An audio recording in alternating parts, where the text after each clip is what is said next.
नमस्कार, आप देख रहे हैं एनबी न्यूज 24x7 नीलम बोध के साथ। साथियों, मणिपुर की घटना आप भूले नहीं होंगे। नूह के दंगे भी आप भूले नहीं होंगे। जब जब मणिपुर की घटना का जिक्र होता है या नूह के दंगे का जिक्र होता है तो शायद आप लोगों की रूह कांप जाती होगी। लेकिन साथियों, हम देख रहे हैं कि 2014 के बाद में लगातार, चाहे पुलवामा अटैक हो, नूह के दंगे हो या तमाम ऐसी घटनाएं हो या मणिपुर हो, एक के बाद एक घटनाओं को अंजाम दिया जा रहा है। आखिर इनके पीछे कौन है? क्या राजनीतिक शक्तियां?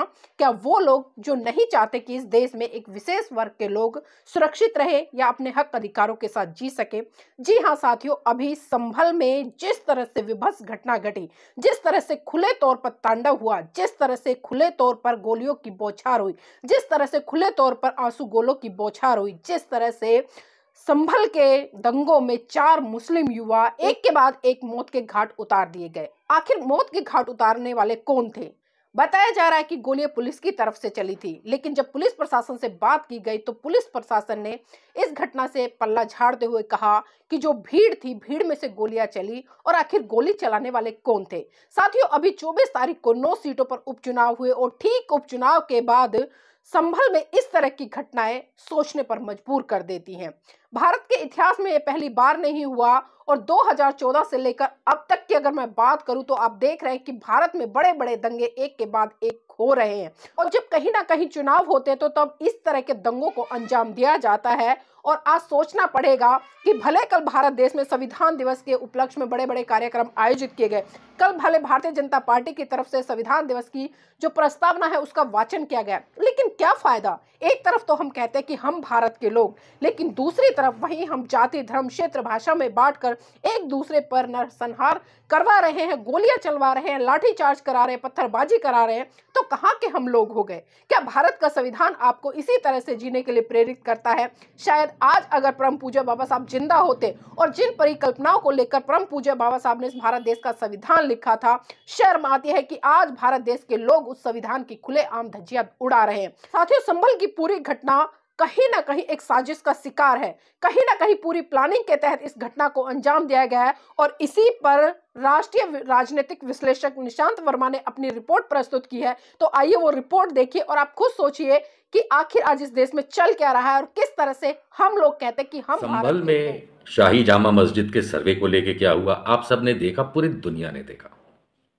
लेकिन कुछ चीजें ऐसी हैं जिसमें सवाल खड़ा होता है, क्या वहां की पुलिस झूठ बोल रही है या वहां की पुलिस सच कह रही है?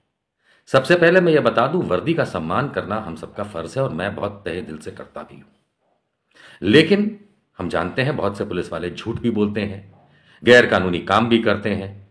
लिस्ट बहुत लंबी है, गिनाने की आवश्यकता नहीं है। बिना किसी पे उंगली, बिना किसी पे आरोप लगाए मैं आज आपको कुछ चीजें दिखाऊंगा और अंत में आप लोग तय करेंगे कि क्या संभल में हुए वारदात के समय वहां के जो पुलिस वाले थे, क्या वो झूठ बोल रहे हैं, क्या उन्होंने गैर कानूनी काम किया है, या फिर वो सही बोल रहे हैं और उन्होंने बिल्कुल देश की रक्षा की है। आइए मैं जिन बातों को आपके समक्ष रखना चाहता हूं उसको पहले बहुत शॉर्ट में समझा दूं। नहीं, मैं वहां क्या क्या हुआ वो नहीं बताऊंगा, मैं सिर्फ पुलिस की कार्यवाही पे बात करूंगा। सबसे पहले तो हम आपको ये एक वीडियो दिखाएंगे जिसमें उत्तर प्रदेश पुलिस के पास आंसू गैस छोड़ने की जो गन है, हथियार है, वो जब चलती है तो फिर उसमें साफ दिखता है कि जैसे ही गोला दगा, एक धुएं की ट्रेल यानी धुएं की लाइन बंदूक से आगे तक चल के साथ में जाती है, क्योंकि वो उसका तरीका है। हम सब जानते हैं कि आंसू गैस जब छोड़ा जाता है तो धुएं की एक लकीर बनाता हुआ गोला जाता है। यही चीज आप वीडियो में देख पाए। यह मैंने इसलिए बताया क्योंकि वहां पे टीयर गैस यानी आंसू गैस के गोले छोड़े गए थे, क्योंकि तादाद बहुत ज्यादा थी जिसे तितर बितर करना बहुत जरूरी था।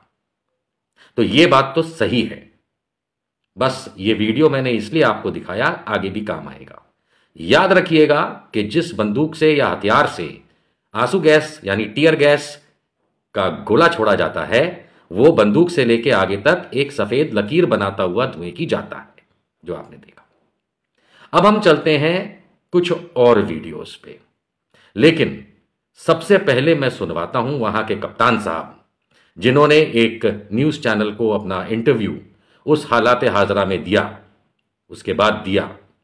कप्तान साहब को पहले सुनते हैं, उन्होंने खास क्या बात कही जो आज का मुद्दा बनेगा। सुनिए। क्या हुआ था उस वक्त की फायरिंग में 4 लोगों की जान वहां पर गई है, कह रहे हैं कि ये पुलिस की फायरिंग से उनकी मौत हुई है, क्या ऐसा है? पुलिस ने उस तरह से कोई फायरिंग की नहीं। यदि करती पुलिस पिछले 5 घंटे तक पत्थर खाती रही। जी हां, इन्होंने बहुत सावधानी पूर्वक तौल मोल के एक बात कही। उन्होंने कहा कि इस तरह से बंदूक नहीं चलाई गई या गोलियां नहीं चलाई गई कि किसी को मारा जाए। ठीक है, आपने ध्यान से सुना इनको।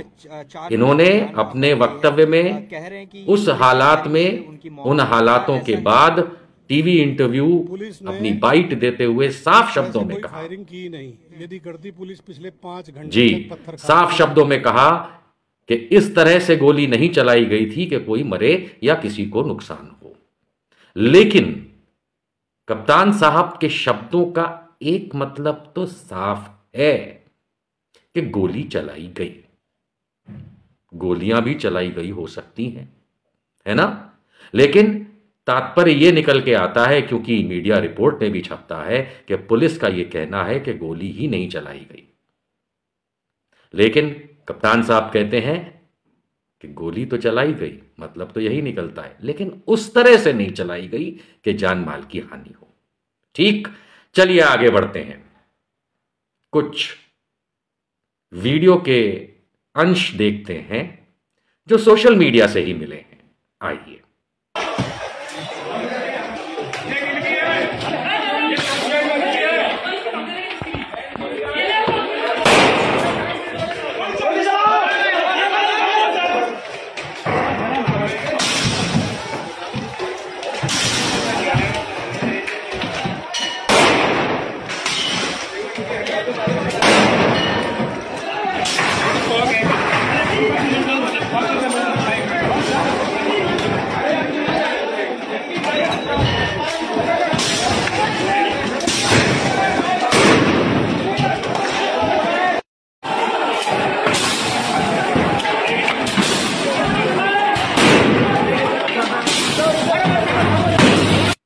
तो हम ये समझने की कोशिश करेंगे, नहीं हम नहीं करेंगे, क्योंकि प्रत्यक्ष दिख रहा है कि पुलिस वाले अलग अलग प्रकार के हथियारों से, बंदूकों से, अलग अलग प्रकार, छोटी पिस्टल, लंबी बंदूक, इनसे गोलियां चला रहे हैं। ये वीडियो संभल के उस समय का है जब वहां दंगा फसाद चल रहा था और पुलिस हालात को कंट्रोल करने के लिए तत्पर थी। और यह साफ दिख रहा है कि यहां पे गोलियां चलाई गईं। किसी ने पिस्तौल से चलाई, किसी ने बंदूक से चलाई, और इसी वीडियो को अगर आप ध्यान से देखते रहेंगे तो साफ दिखेगा कि किसी ने आंसू गैस की भी चलाई, क्योंकि उस जगह धुआं धुआं धुआं हुआ थोड़ा सा। तो अलग अलग प्रकार के हथियारों का इस्तेमाल हुआ। पिस्तौल, जिसे रिवॉल्वर भी कहा जा सकता है, जो हाथ में पकड़ के छोटी होती है, लंबी बंदूकें अलग अलग प्रकार की आपने देखी, और अलग अलग जगह से फायरिंग।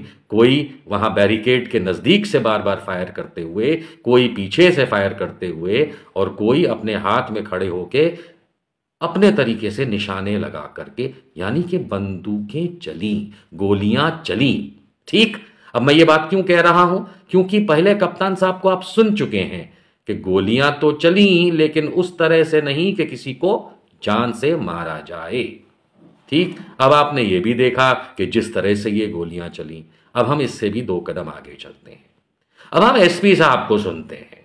जी, एसपी साहब जो हैं, अब हम उनको सुनेंगे, बिश्नोई साहब को, कि उन्होंने 1-2 दिन के बाद अपनी जो बात टीवी मीडिया में इस समय के हालात को लेकर के कही, जो लेटेस्ट है, सुनिए।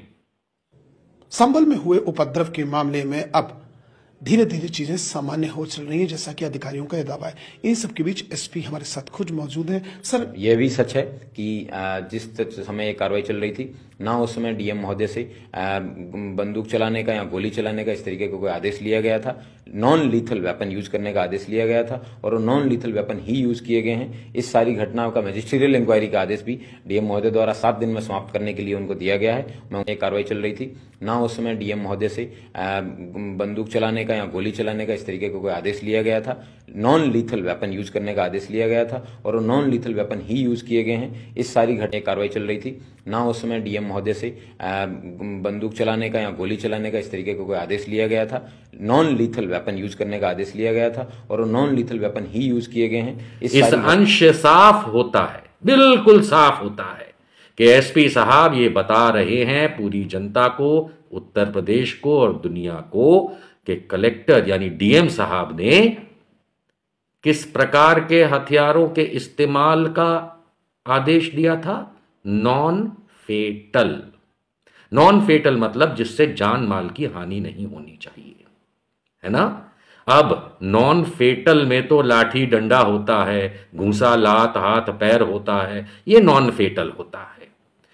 मैं उत्तर प्रदेश पुलिस की वो बंदूक देखना चाहूंगा जो नॉन फेटल कैटेगरी में आती हो, जो पिस्तौल हो, रिवॉल्वर हो, बंदूक अलग प्रकार की हो। क्या उत्तर प्रदेश पुलिस हम और आपको ये दिखा सकती है कि कौन सी ऐसी बंदूक उनके पास है जो चलाने का आदेश मिले जो नॉन फेटल हो, जिससे किसी की जान ना जाए? ऐसी कोई तो बंदूक होगी, कोई बंदूक नहीं होती है जो नॉन फेटल ना हो। तो अब हम ये समझने की कोशिश बिल्कुल भी नहीं करेंगे कि कप्तान साहब झूठ क्यों बोल रहे हैं, मीडिया झूठ क्यों बोल रहा है उनकी तरफ से उनकी बातें कहते हुए कि भाई बंदूक तो चली ही नहीं, गोली तो चली ही नहीं। और कप्तान साहब कहते हैं कि चली तो थी लेकिन जान से मारने के लिए निशाना लेके इत्यादि नहीं चली थी। और एसपी साहब कहते हैं ऐसे हल्के हथियारों का कहा गया था जो नॉन फेटल हो और बंदूकें हमेशा फेटल होती हैं।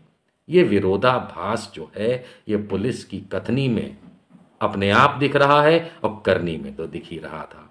अब मैं आप लोगों पे छोड़ता हूं कि ये पुलिस के कप्तान साहब, एसपी साहब, होम मिनिस्टर उत्तर प्रदेश जो कि खुद योगी आदित्यनाथ हैं, क्या इन लोगों पे कोई कड़ी कार्यवाही इस झूठ को समझते हुए करनी चाहिए कि नहीं चाहिए, करी जा सकती है या जा सकती नहीं जा सकती? ये सब मेरा काम नहीं है, ये सब कानून का काम है, हाई कोर्ट्स का काम है, प्रधानमंत्री का काम है, राष्ट्रपति का काम है, आनंदीबेन पटेल गवर्नर जी का काम है, अगर वो कर पाए तो।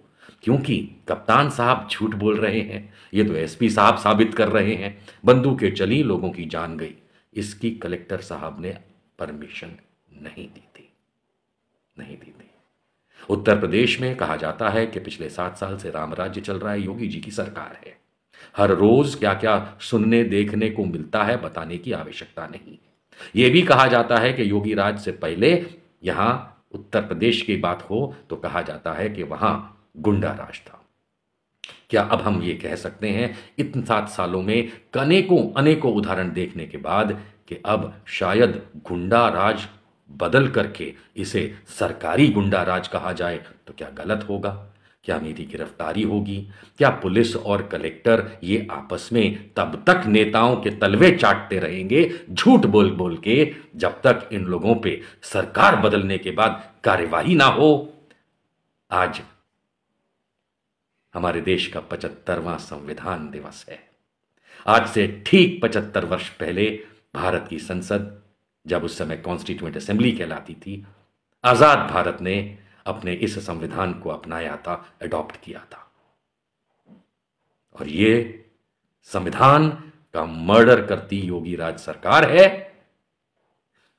और आप लोग होने देते हैं, करिए वोट, कोई प्रॉब्लम नहीं है, जिताइए इन लोगों को जो आप लोगों का सुख चैन छीनने को तैयार हैं। और संविधान दिवस पे कप्तान साहब अनुज चौधरी और एसपी साहब बिश्नोई, आपसे आखिरी सवाल, शर्म आती है कि इसी संविधान की कसम खा के पुलिस की वर्दी पहनते हो, पुलिस की वर्दी में हत्यारे बन के घूमते हो?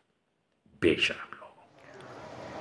तो साथियों, आप सभी ने पूरा वीडियो देखा, तो मैं चाहूंगी आप इस वीडियो को लाइक करें, शेयर करें और कमेंट करके बताएं कि आप इस घटनाक्रम को किस तरह से देखते हैं और भारत देश में भाईचारा स्थापित करने के लिए किस तरह से आप प्रयास करना चाहते हैं। क्योंकि आज के जो राजनीतिक लोग हैं, जो सत्ताधारी लोग हैं, वो कभी भी आपको एक नहीं होने देंगे। कभी जाति के आधार पर, कभी धर्म के आधार पर, कभी क्षेत्र के आधार पर वो लगातार आपको बांटते रहेंगे। तो निर्णय आपका है, आपको फिर से नूह जैसे दंगे या मणिपुर जैसी घटनाएं या संभल जैसे दंगे कराने हैं या अपनी एकता का परिचय देते हुए सड़कों पर उतरना है और इन सत्ताधारी लोगों को मुंह तोड़ जवाब देना है।